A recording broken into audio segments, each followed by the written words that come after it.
겨울이 오면 계곡은 침묵에 휩싸인다. 대지는 얼어있고 물은 흐름을 멈췄다. 완벽한 침묵.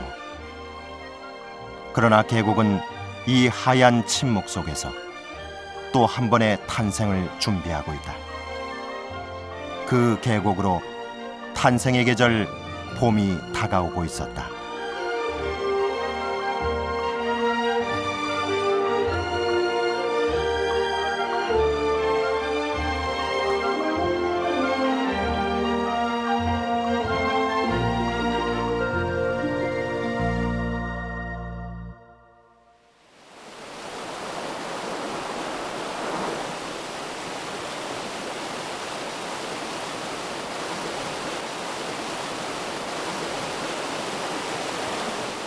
긴 기다림이 끝났다. 계곡은 제 안에 품어뒀던 것들을 쏟아내기 시작한다.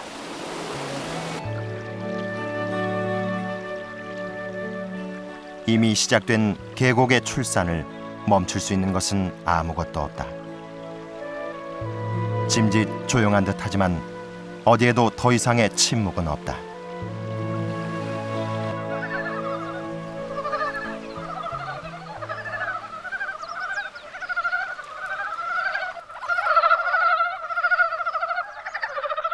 (2월) 말 산개구리의 울음소리가 계곡을 울린다. 양쪽에 울음주머니를 가진 것은 수컷들. 수컷들의 울음은 암컷을 부르는 신호다. 수컷들의 울음은 우렁차고 줄기차다.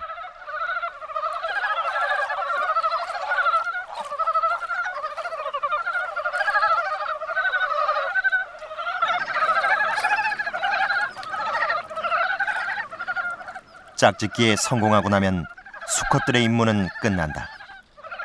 이제 머지않아 수많은 올챙이들이 이 개울의 주인이 될 것이다.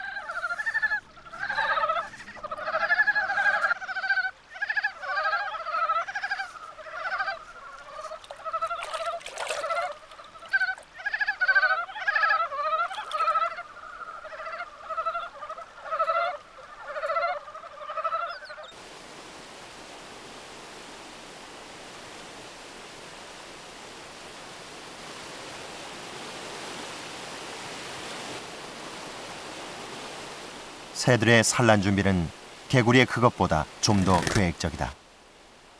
새들은 모든 것에 앞서 집부터 마련한다. 그러자니 이른 봄 계곡에서 가장 바쁜 것도 새들이다.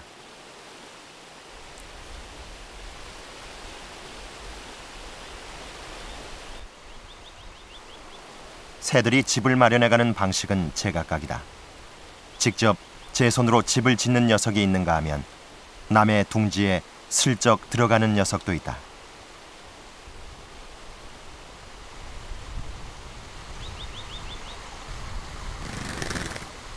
동고비는 늘 딱따구리가 버리고 떠난 집을 선택한다.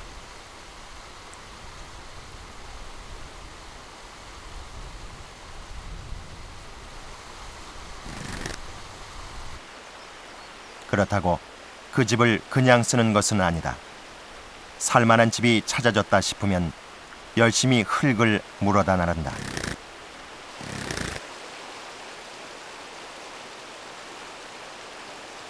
물어온 흙을 구멍 주변에 바르며 조금씩 입구를 좁혀간다.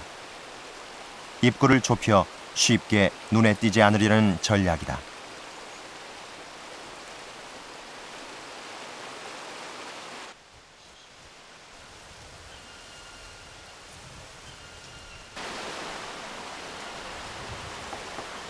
헌집은 동고비에게 내주고 새집 짓기에 여념이 없는 까막 딱따구리. 옛집에 그대로 살아도 좋으련만 곧해여 새집을 마련하는 수고를 자청한다. 이런 행위는 수컷이 암컷을 부르는 신호가 되기도 한다.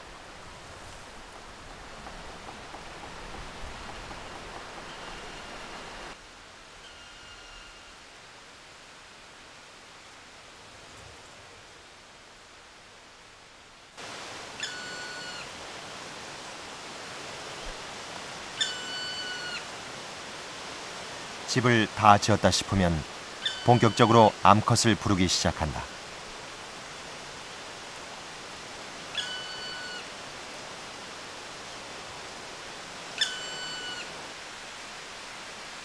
신호를 듣고 암컷 한 마리가 날아들었다.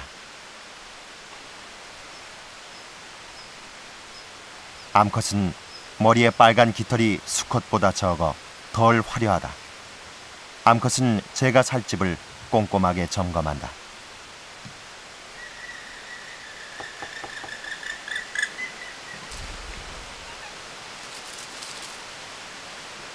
집을 살피던 암컷이 웬일인지 그냥 날아가 버린다.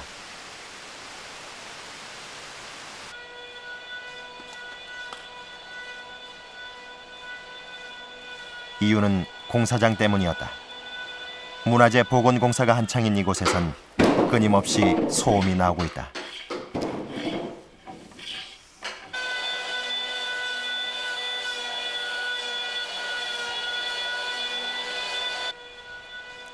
이 소음 속에서 새끼를 낳고 키우기는 불가능해 보인다. 까막딱따구리에게 기계음은 엄청난 위협이 된다.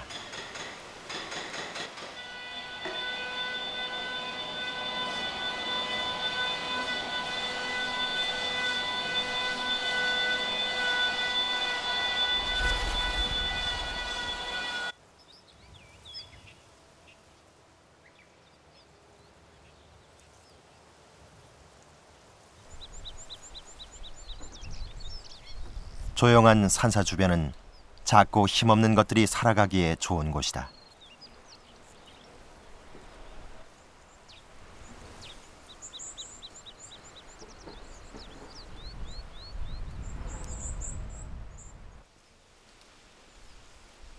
이른 봄에는 먹을 것이 부족하다. 그걸 아는 스님들이 잊지 않고 먹이를 내어준다.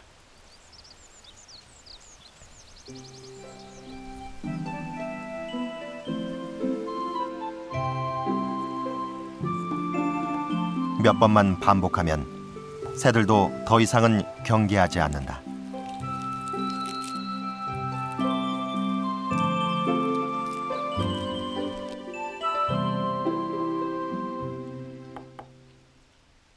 산사 앞 보리수나무에 까막딱따구리가 자리를 잡았다.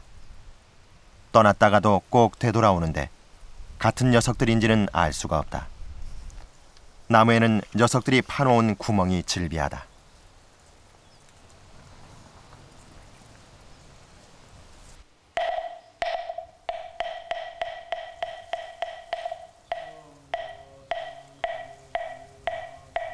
새들이 살집을 다 마련하면 계곡의 봄도 서서히 깊어간다.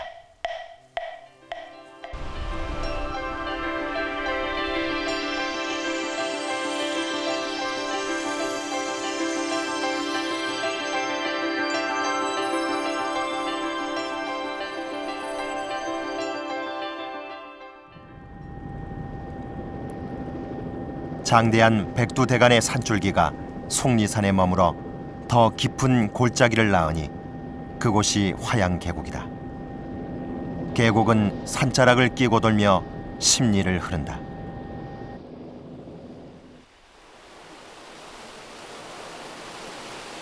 계곡은 겸손하다. 계곡은 산자락을 거스르지 않으며 밑으로만 흐른다. 그 낮은 곳에 세상 온갖 작은 생명들의 집이 있고 먹이가 있다.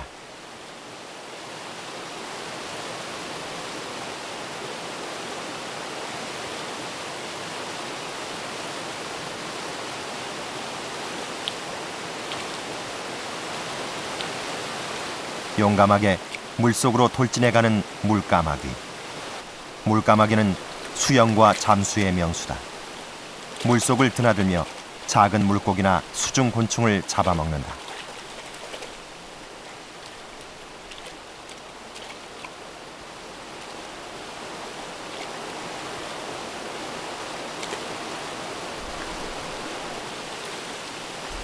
한참을 사냥하던 물까마귀가 잠시 쉬는가 싶더니 다시 잠수한다.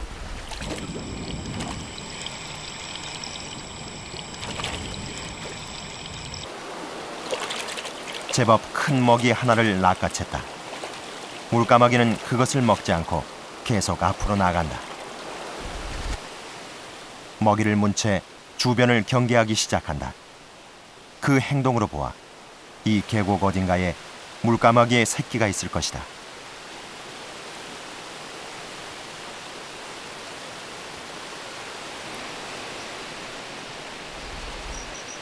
주변에 다른 위협이 없다는 것을 확인하고서야 둥지로 날아든다. 아니나 다를까 둥지에는 새끼들이 있다. 새끼는 3마리. 새끼의 양육은 주로 암컷이 감당한다. 혼자서 3마리를 먹여 살리자면 어미는 하루 종일 사냥을 해야 한다. 새끼들이 하루에 먹어치우는 먹이 양은 자기 몸무게의 50% 이상이다. 거의 모든 시간을 먹는 것으로 소일한다.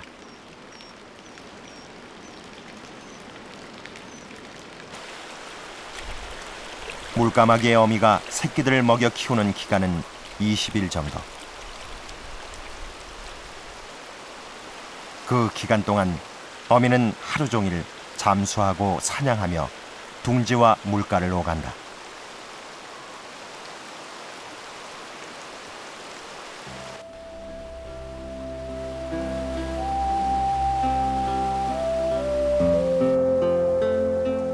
(3월) 말 계곡은 진달래가 지천이다.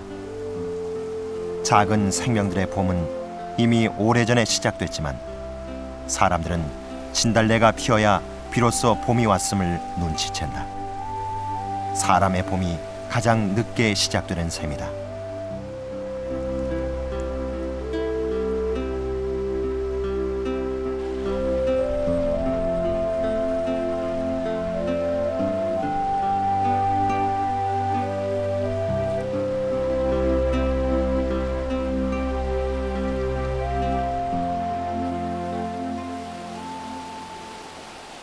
그 즈음 계곡의 시간은 또 저만큼 앞서가고 있다. 물까마귀 어미가 밖에 나와 서 있다. 새끼가 부화한 지 20일. 이제 양육은 끝났다. 새끼를 밖으로 불러내기 위한 어미의 유인책이 시작된다. 이제는 더 멀리 나와 서서 새끼를 부른다.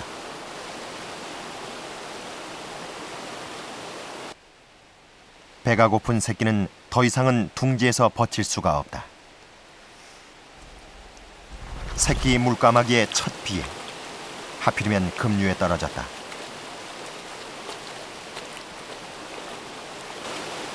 어미는 어쩔 줄 모르고 새끼 주변을 배회하는데 새끼는 좀채 급류를 벗어나지 못하고 있다. 뒤돌아서 보지만 뒤쪽도 급류다.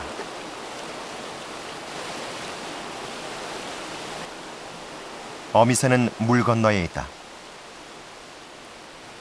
가까스로 급류를 벗어난 새끼가 다시 물속으로 뛰어든다.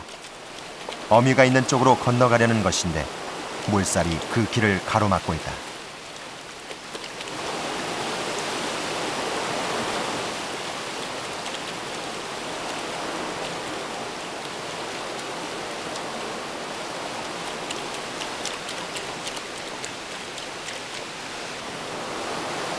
어미는 오도 가도 못하고 종종 걸음만 치고 있다.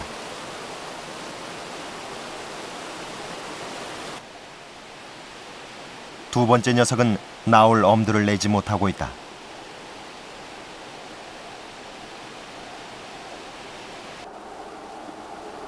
다행이다.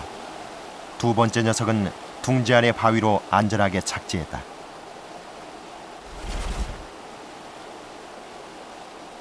어미는 그 와중에도 둘째 녀석에게 먹이를 물어다 준다.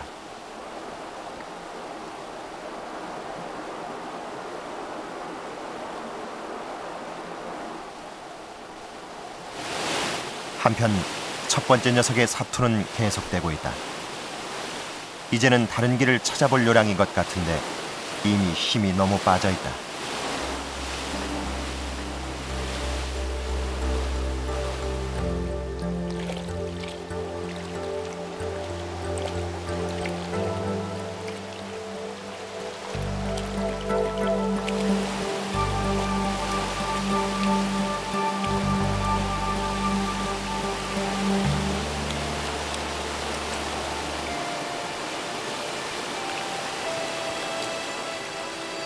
끝내 첫 번째 새끼 물까마귀는 첫 비행에서 죽음을 맞고 만다.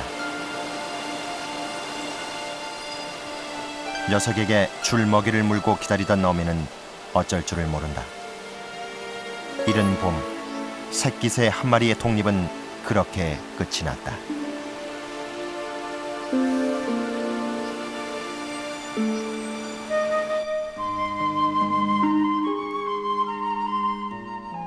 어린 물까마귀가 독립의 시간을 다 겪고 난 후에야 사람들의 들판이 소란스러워진다. 모내기철이 시작됐다.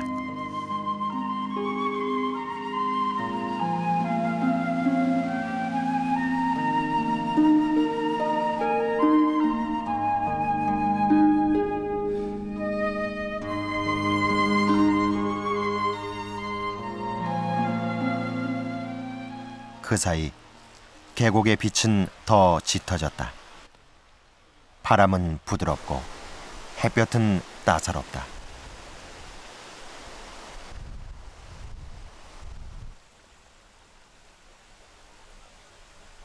딱따구리의 알품기는 물까마귀보다 좀 늦다. 큰 오색 딱따구리는 5월이 되어서야 알을 낳기 시작해 보름을 품으면 새끼가 부화한다.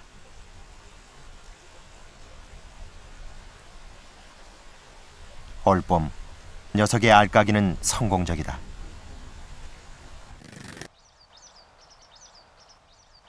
다섯 개의 알을 낳아 4마리가 부화를 했다. 새끼를 먹여 키우는 기간은 20일 정도.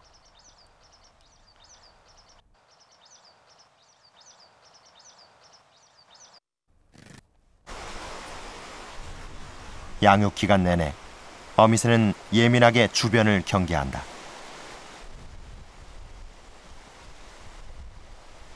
오후 바람이 거세다. 기온이 떨어지자 어미는 새끼를 품어 체온을 유지해준다.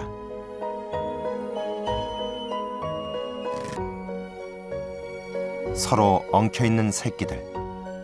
그런데 한 마리가 움직이지를 않는다. 저희들끼리의 먹이 경쟁에서 도태된 녀석이다. 살아남은 건 3마리. 그러나 먹이 경쟁은 치열하다.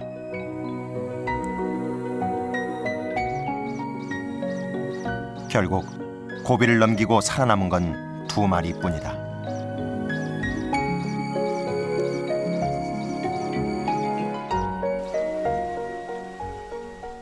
어미는 계속 먹이를 물어나르며 남아있는 새끼들을 키운다. 보름 정도가 지나면 조금씩 빨간 깃이 드러나면서 큰 오색 딱따구리의 모습이 갖춰지기 시작한다.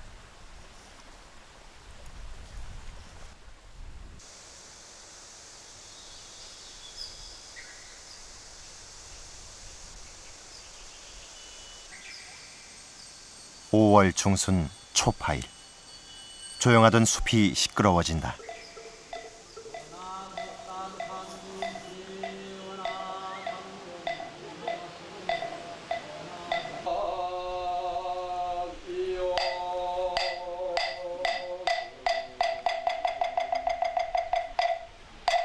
계자 대비의 화합 윤리와 애국 애족의 호국 정 사람들에겐 의례껏 매년 해오던 석가탄신일 행사지만 절마당 보리수나무에 둥지를 튼 딱따구리 가족으로선 처음 겪는 소란이 예사롭진 않을 것이다.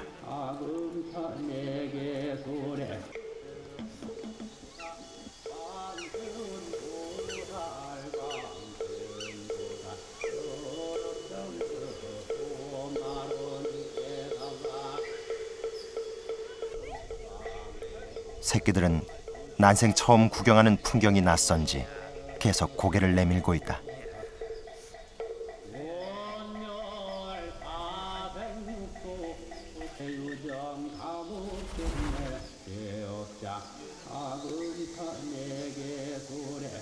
어미도 집 밖에 나와서서 구경을 하는가 싶더니 그 와중에도 계속 새끼들을 확인한다.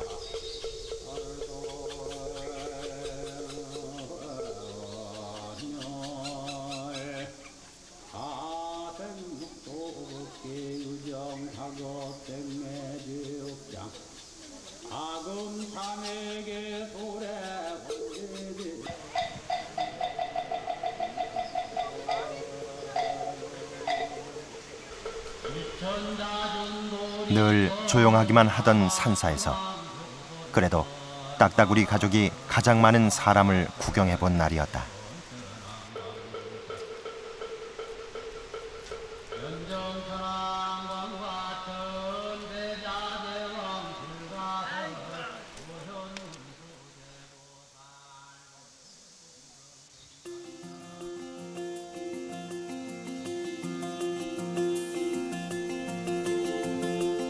(6월로) 접어들면서 계곡의 숲은 점점 더 푸르러진다.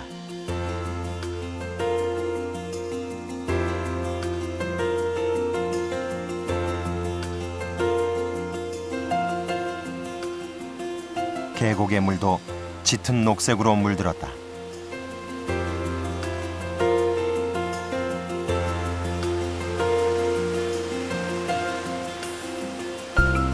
산고비를 훑어내려온 계곡은 더 넓어지고 깊어졌다.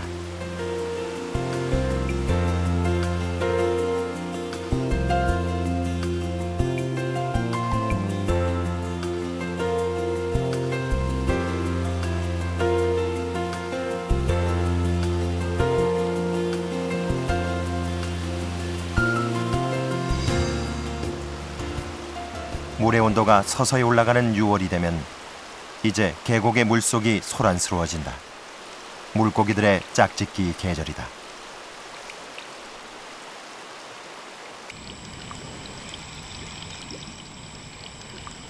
베가사리는 7수에서나 생명을 유지할 수 있는 까다로운 물고기다.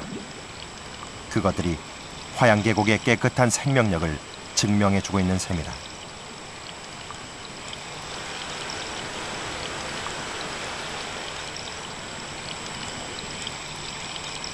갈견이는 화양계곡에서 가장 번성한 물고기로 개체수가 가장 많다.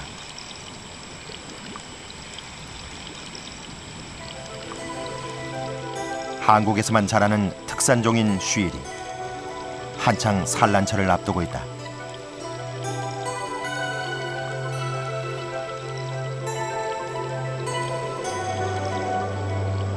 개중에는 하루 종일 바닥만 파고 있는 녀석도 있다.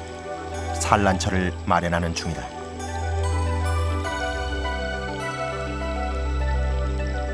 거기에 비하면 꺽지는 한결 여유롭다. 그러나 꺽지 역시 열심히 산란철을 찾아다니는 중이다. 지느러미 끝이 먹으로 물들인 것 같아 해서 묵납자로라는 이름을 얻었다. 묵납자로도 지금 한창 짝을 찾아다니고 있다.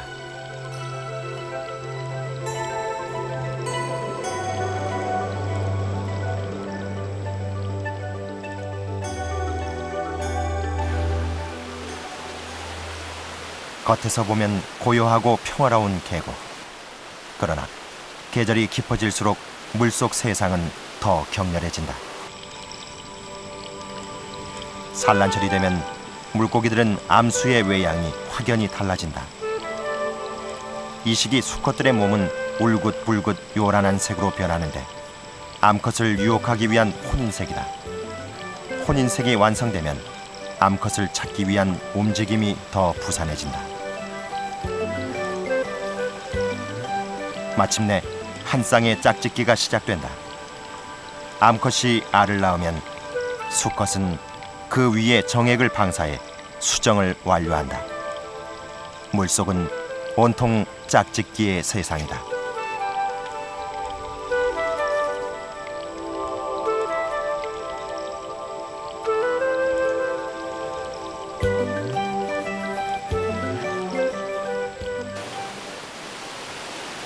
민물고기들의 짝짓기 계절이 다 끝나고 나서야 대지의 여름이 찾아온다. 이제는 꽃들이 바빠질 차례다.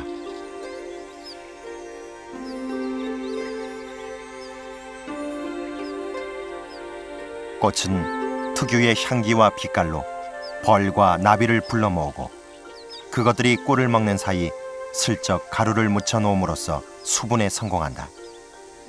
식물은 곤충을 통해 종족을 보존해가고 그 대가로 꿀을 내놓는다.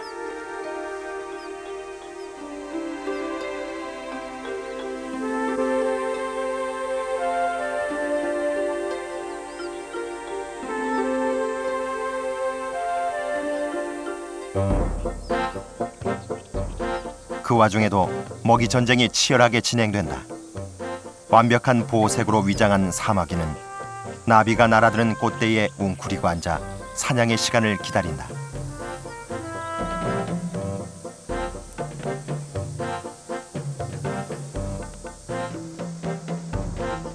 사마귀는 꿀에 넋이 팔린 나비를 노리고 있다.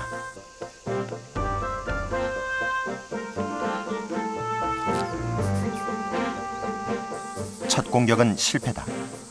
사실 사마귀의 사냥술은 별로 신통치가 않다. 20번을 공격하면 그 중에 한 번 정도를 성공한다.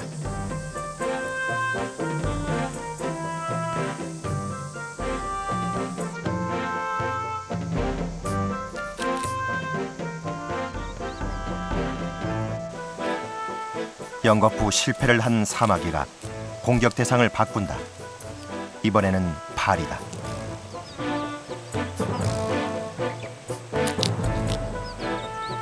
가까스로 성공을 한다.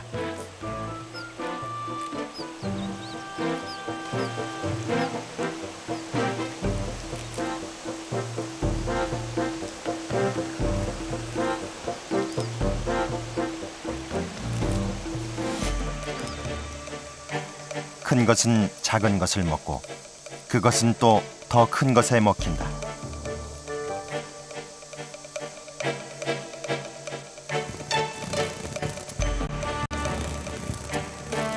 방금 식사를 마친 잠자리가 바로 거미줄에 걸려든다. 거미는 독침을 놓아 잠자리를 마비시킨다.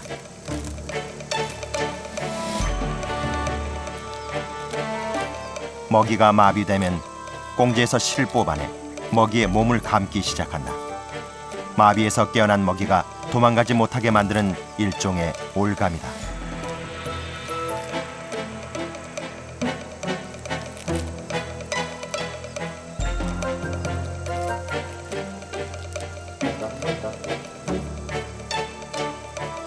웬만큼 다 감쌌다 싶으면 이제 가장자리를 끊어내고 먹이를 분리해낸다. 그리고는 그것을 가운데로 끌고 올라가 거기에서 느긋한 식사를 즐기게 된다. 사냥부터 식사까지 모든 과정은 자로 잰 듯 정확하게 이루어진다.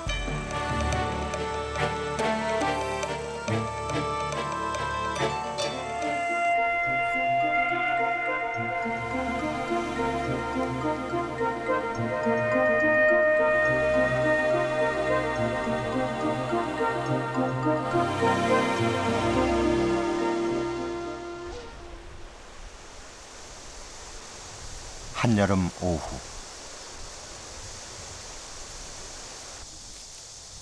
뱀이 나타났다. 큰 짐승이 별로 없는 화양계곡에서 뱀은 무법의 사냥꾼이다. 아직 날지 못하는 어린 새의 둥지가 뱀의 주요 공략지다.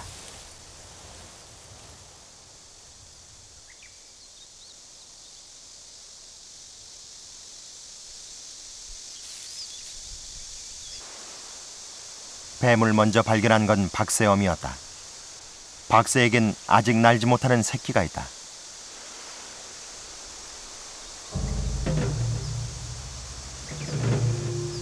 뱀은 서서히 나무를 타고 올라가기 시작한다.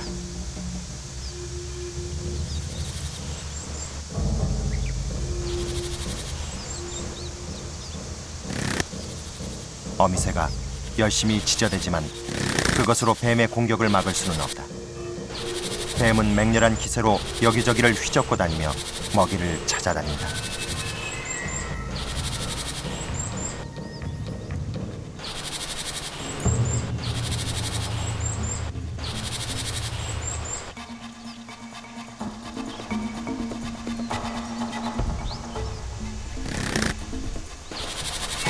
어미새가 위험 신호를 보내면 보낼수록 뱀에게는 그것이 더 유리한 신호가 된다.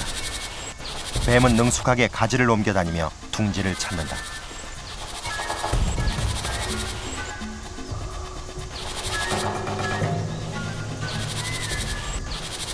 굵은 가지 하나에서 뭔가 낌새를 눈치채고 만다.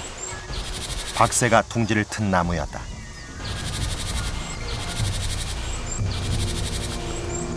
끝내 뱀은 박새의 어린 새끼들이 있는 둥지로 기어 들어가고 만다.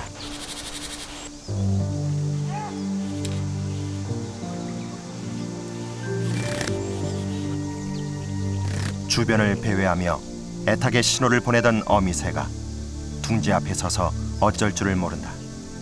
때는 이미 늦었다. 다시 와서 살펴보지만 이미 새끼들은 뱀의 먹이가 되어버렸다.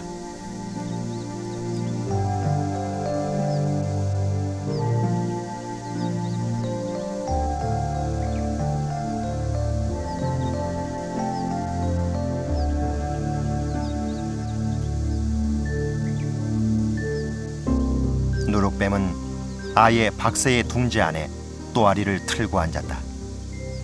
여름날 오후 박새는 그렇게 한 해의 새끼를 모두 잃었다.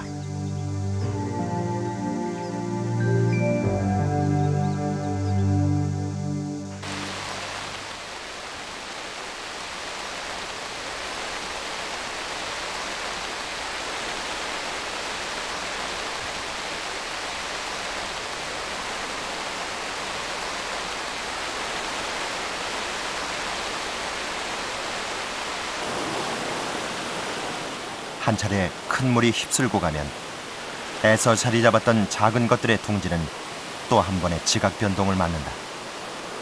많은 것들이 한꺼번에 사라지기도 하지만 또 많은 것들은 새로 태어난다. 계곡은 정직한 노동을 반복한다.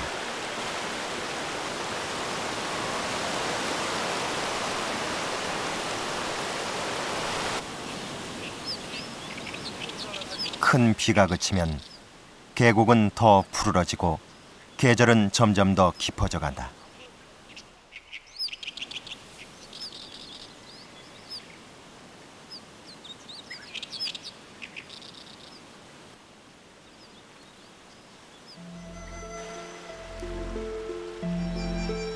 계곡이 이리 깊은데 멋부리기 좋아하던 옛사람들의 예찬이 없을 리 없다.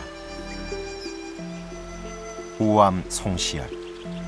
그는 계곡에 정자를 짓고 말년을 이곳에서 보냈다.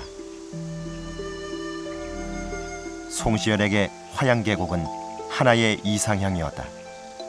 그러나 사람이 꿈꾼 이상향은 세월 속에서 비바람에 씻겨가고 화양동은 아직도 자연 그대로의 모습을 간직하고 있다.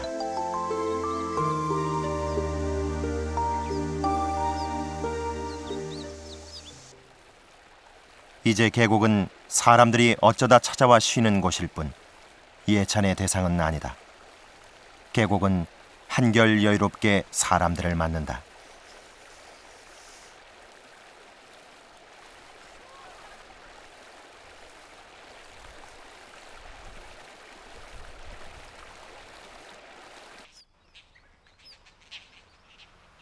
날개를 활짝 편 새 한 마리가 사람들이 웅성거리는 계곡 위를 돌아 미루나무 숲으로 날아든다.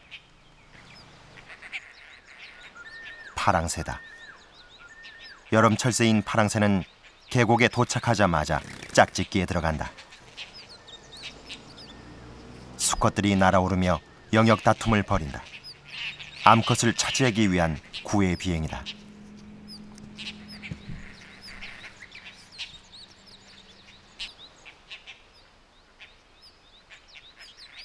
수컷 파랑새가 암컷에게 구애를 하는 방식은 먹이 유인책이다.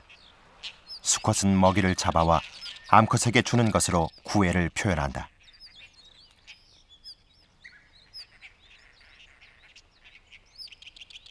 수컷 한 마리가 힘차게 날아오른다. 실패다.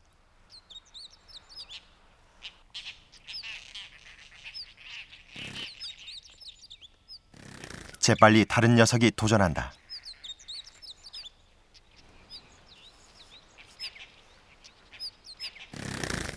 이번에 날아오른 녀석은 작은 먹이 하나를 얻는 데 성공했다. 본격적인 구애가 시작된다.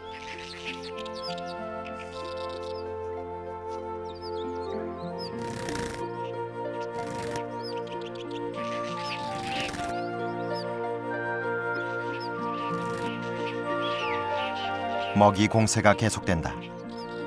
이쯤 되면 짝짓기는 허락된 셈이다. 파랑새 가족은 올여름에도 어김없이 화양 계곡에 알을 낳게 될 것이다.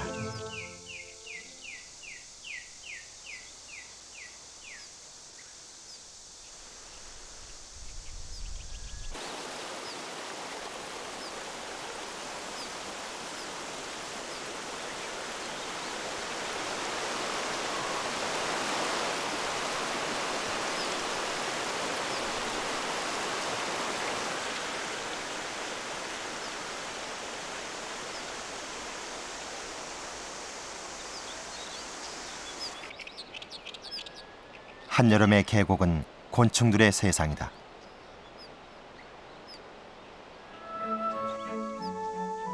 바야흐로 곤충들의 짝짓기 계절이 시작됐다. 어떤 녀석은 꿀을 찾아 열심히 에너지를 비축하기도 하고, 포식을 마친 어떤 녀석은 배설이 한창이다.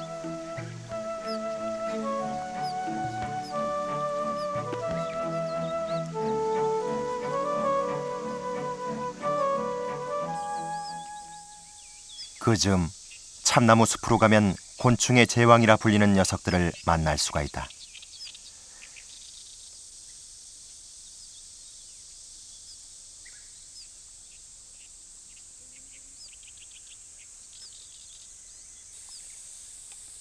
위풍당당한 외모를 자랑하는 장수풍뎅이다. 발에는 날카로운 톱니가 달려있고 몸은 튼튼하고 견고한 갑옷으로 뒤덮여 있다. 투구를 쓴 것 같은 머리에는 뿔까지 달려있다. 장수풍뎅이들은 참나무 수액을 가장 좋아한다.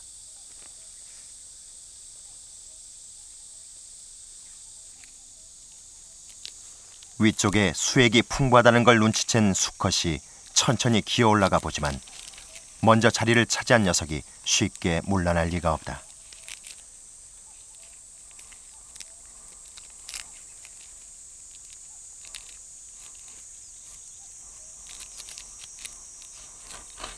신경전은 싱겁게 끝나버린다. 다시 한 녀석이 천천히 기어 올라간다.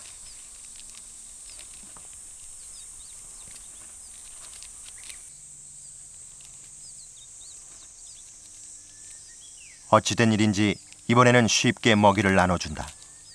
다 이유가 있다. 뿌리 없는 이 녀석은 암놈이었다.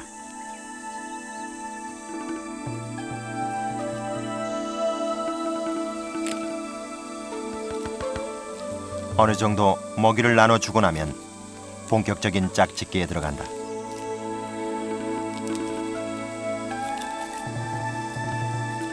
우리나라에 서식하는 풍뎅이 중에 가장 몸집이 큰 장수풍뎅이.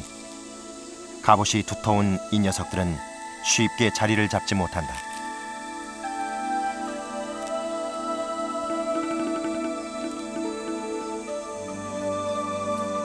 장수풍뎅이의 짝짓기는 매우 격렬하다.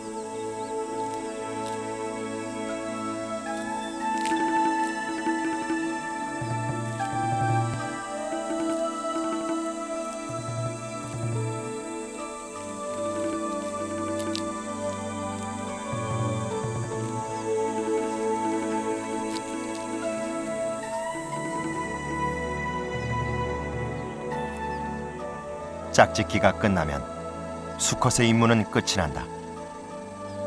암컷은 한참 동안 수액을 더 먹어 에너지를 비축한다. 암컷은 힘든 길을 떠난다. 산란처를 찾아가는 길이다. 주로 나뭇잎이 쌓인 흙 속이나 썩은 나무 등걸이 장수풍뎅이의 산란처로 이용된다.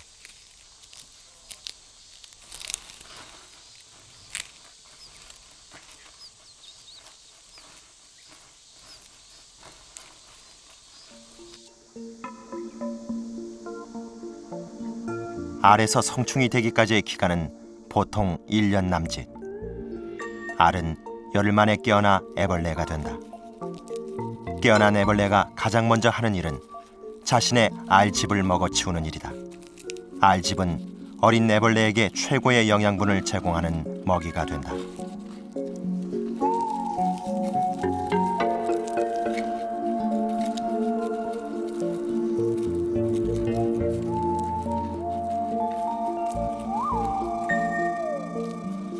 알집을 다 먹으면 이제 썩은 나무의 섬유질을 파먹기 시작한다.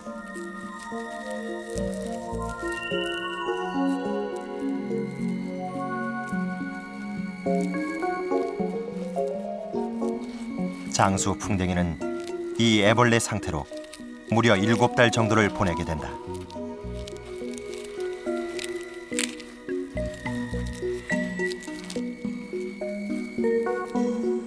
애벌레 기간이 끝나면 다시 번데기로 몸을 바꾼다.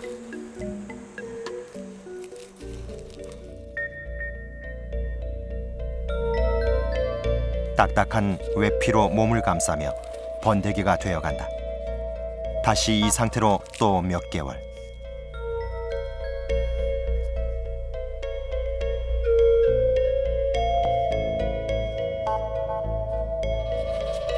드디어 껍질을 벗는 시간이다. 가르쳐주는 어미도 없이 1년이 넘는 그 긴 기간 동안의 성장 과정을 완벽하게 해나가고 있다.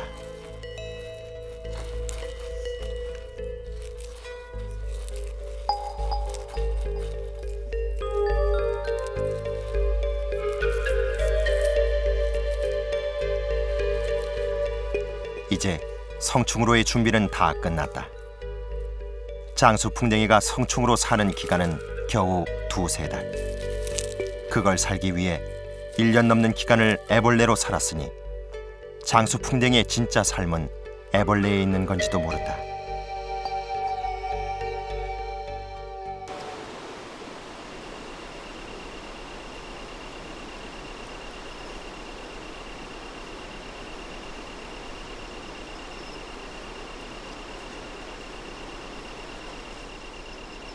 계곡의 여름이 깊어갈수록 오래 기다려 성충이 된 작은 벌레들의 삶도 점점 더 치열해진다.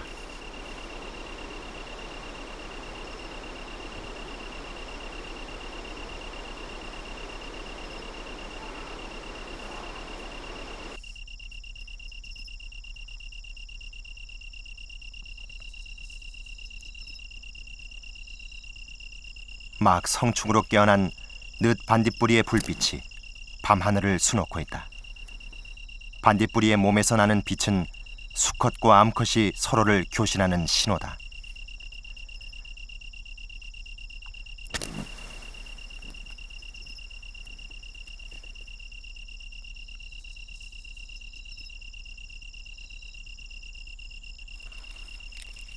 계곡에는 아직 성충이 되지 않은 애벌레들도 쉽게 발견된다.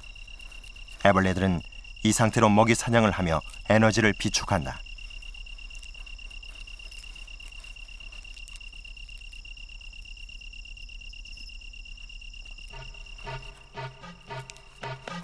반딧불이 애벌레는 육식성.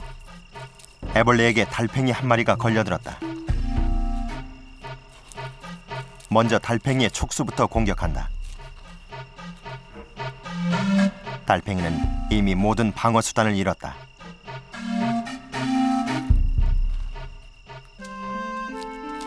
반딧불이 애벌레는 달팽이를 아예 뒤집어 놓고 차근차근 먹어나가기 시작한다.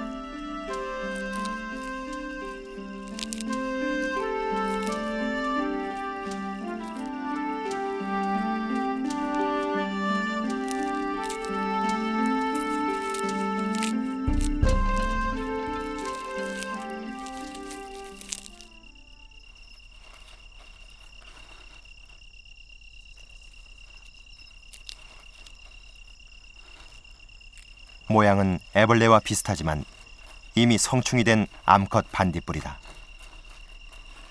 머리 부분에 가시 있는 암컷은 날개가 없어 날지는 못한다. 암컷을 발견한 수컷이 재빨리 암컷에게 다가간다. 반딧불이가 성충으로 보내는 기간은 일주일 정도. 그 사이에 빨리 짝짓기를 끝내야만 한다. 짝짓기를 하기 위해 성충이 되었다고 해도 과언이 아닐 정도로 반딧불이의 짝짓기는 필사적이다.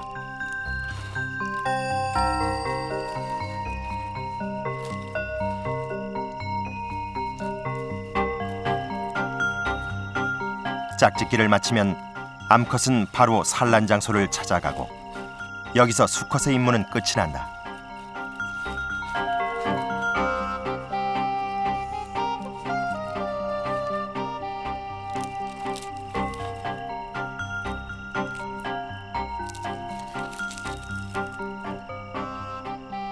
암컷은 무사히 산란을 마쳤다. 이것으로 성충들의 임무도 완료됐다. 알은 이제 다음 해에야 깨어날 것이다.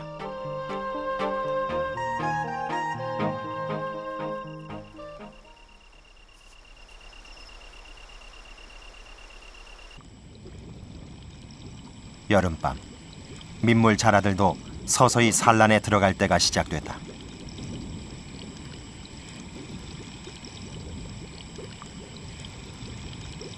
민물 자라는 모래밭이나 바위 틈에서 살아간다.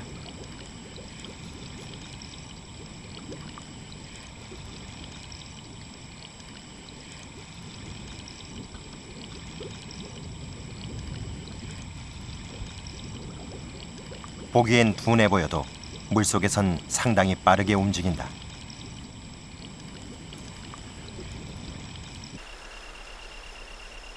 물속에서 사는 민물자라는 산란을 할 때만 물 밖으로 나온다.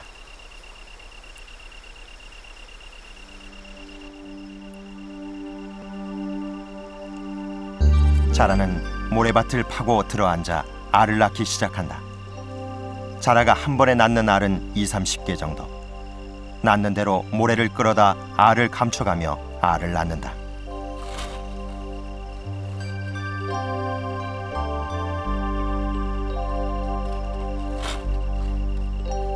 자라는 산고의 고통이 꽤나 심한 편이다. 하나씩 낳을 때마다 몸 전체가 조금씩 경련을 일으킨다.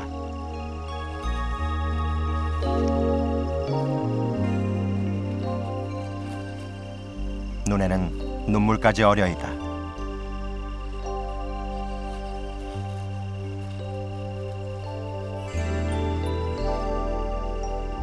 자라의 산란 시간은 약 1시간.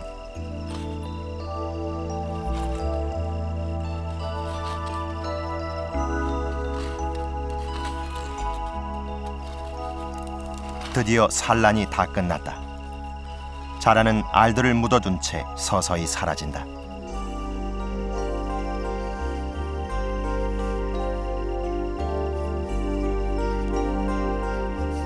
이날 자라는 20개의 알을 낳았다.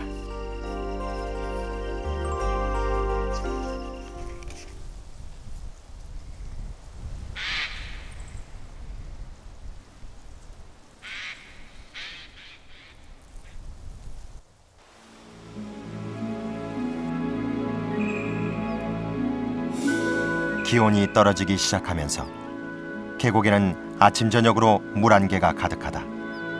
화양 계곡에 가을이 시작되고 있다.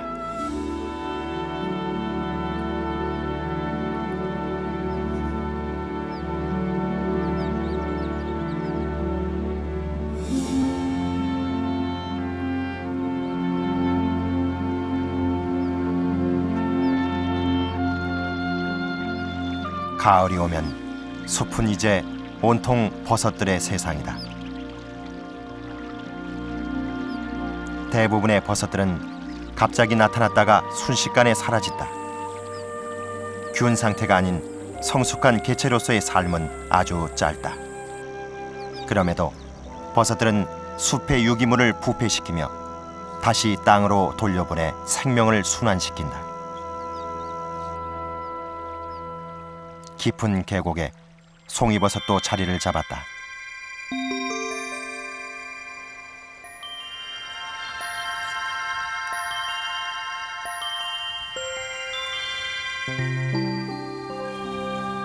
단 한 번 피어나 포자를 퍼뜨리는 것으로 버섯의 일생은 마감된다.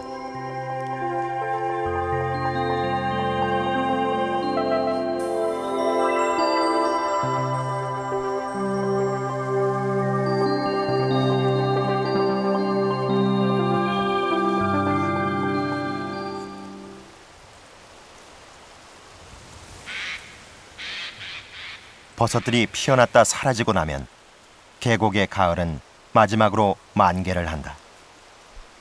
계곡 안에서 살아가는 작은 것들의 부산한 움직임도 서서히 땅속으로 잦아든다.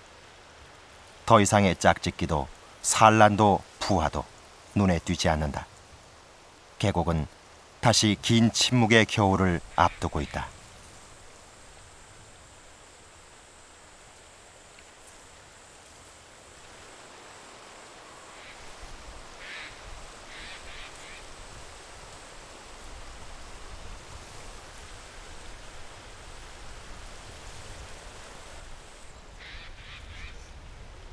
낙엽들이 소란스럽게 떨어질 즈음 계곡에선 가장 늦게 태어나는 생명 하나가 탄생을 준비하고 있다.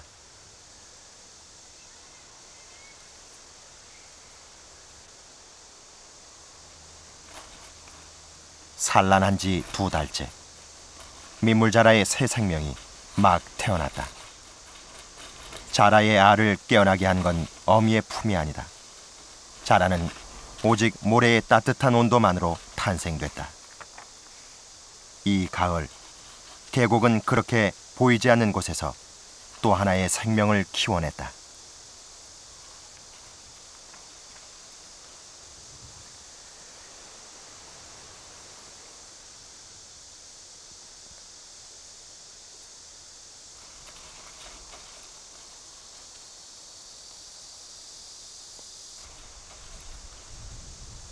모래가 키워낸 자라는 이제 모래를 떠난다. 자라는 스스로 이제 물속으로 가야 한다는 것을 알고 있다.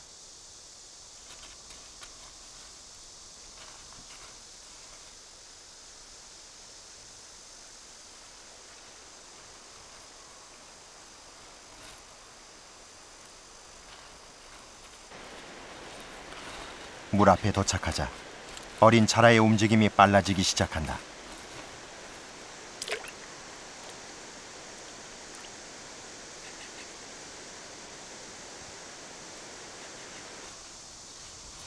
다른 녀석들도 줄줄이 뒤를 잇는다.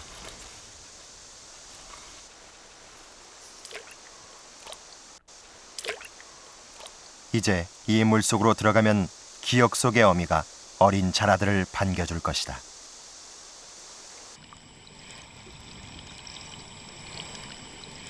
자라의 첫 잠수. 자라는 무사히 제3터로 돌아왔다.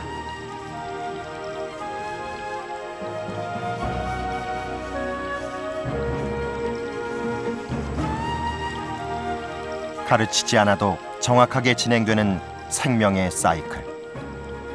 그 단순하고도 단순한 순환이 자연의 마지막 진실이다.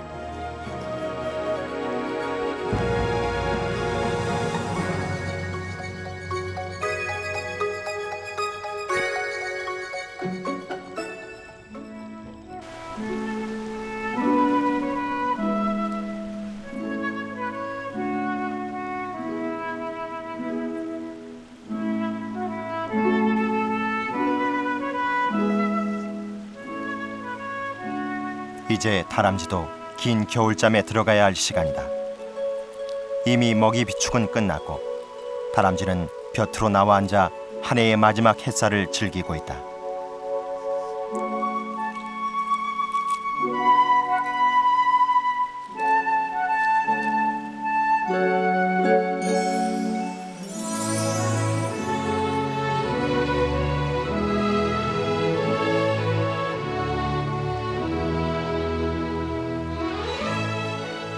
계곡은 다시 긴 침묵에 빠졌다.